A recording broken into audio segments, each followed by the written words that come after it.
Kita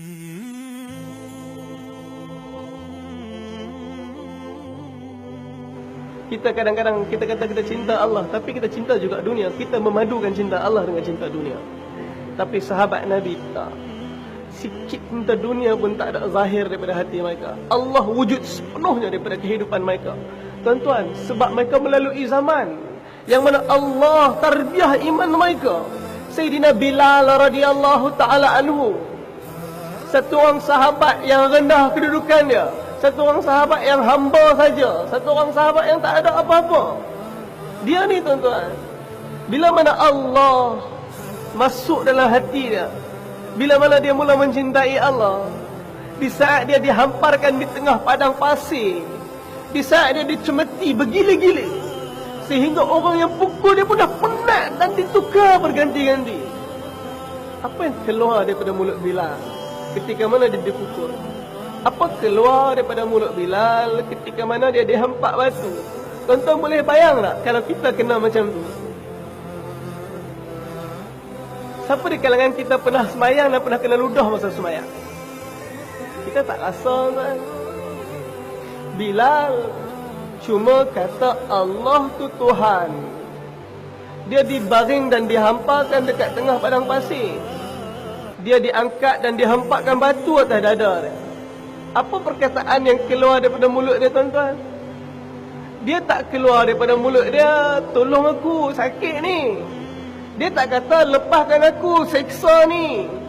Dia tak kata, tolong bebaskan aku. Dia tak kata, bantu aku. Tapi dia kata, daripada hati yang dipenuhi dengan cinta. Ahadun ahad. Ahadun ahad. Ahadun ahad. Tuan-tuan, ini cinta. Saya pun tak tahu keadaan tu kalau kita berada di depan, kalau Bilal kena seksa, di saat Bilal kena hempap dengan batu. Tuan-tuan pernah rasa tak kalau kita ada kat situ? Apa yang kita akan buat? Hari ini, anak-anak muda kita tinggalkan sembahyang di saat Bilal pernah dihempap dengan batu. Anak-anak muda kita tinggalkan sembahyang di saat wajah Nabi pernah diludah kerana dakwah. Anak-anak muda kita tak tutup aurat di saat badan Nabi pernah mengalir darah. Anak-anak muda kita tinggalkan agama di saat badan Nabi, wajah Nabi ditusuk dengan 2 batang besi.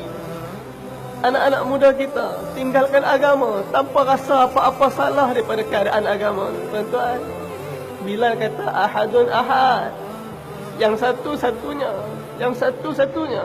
Hati mereka benar ada Allah. Hati mereka dipenuhi dengan Allah. Hal ini macam mana dengan hati saya? Kadang-kadang kita beriman, kita kata Allah Tuhan, tapi Allah uji sikit dengan musibah. Kita salahkan orang ni, kita salahkan orang tu, kita salahkan orang ni, seolah-olah Allah tak ada dengan kita.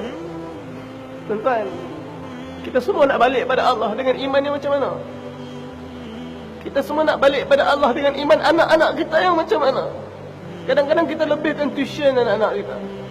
Anak kita tak bangun solat, kita tak asal apa-apa. Anak kita bergelimpang tidur masa subuh, kita tak peduli, kita tak apalah, biar penat semalam jaga. Wallahi tuan-tuan, seinci aurat yang didedahkan dekat dunia ni, sehelai rambut yang didedahkan dekat dunia ni, detik hitam dekat akhirat nanti.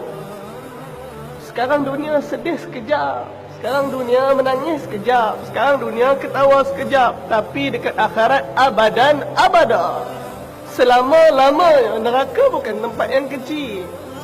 Neraka bukan tempat yang seronok. Neraka tempat yang Allah bagi tahu, innal ladzina kafaru bi ayatina sawfa nuslihim nara. Barang siapa yang kufur dengan ayat-ayat kami, kata Allah, kami akan humbankan dia masuk dalam neraka. Kullama nadijat juluduhum badalna juludan ghairaha.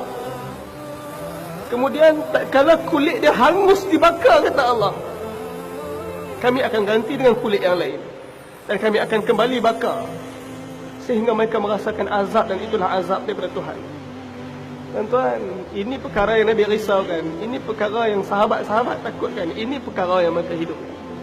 Sebab tu bila Bilal kata ahadun ahad, yang satu-satunya, yang satu-satunya, mereka menikmati iman, mereka menikmati Islam, mereka menikmati perjuangan, mereka menikmati kehidupan bersama cinta.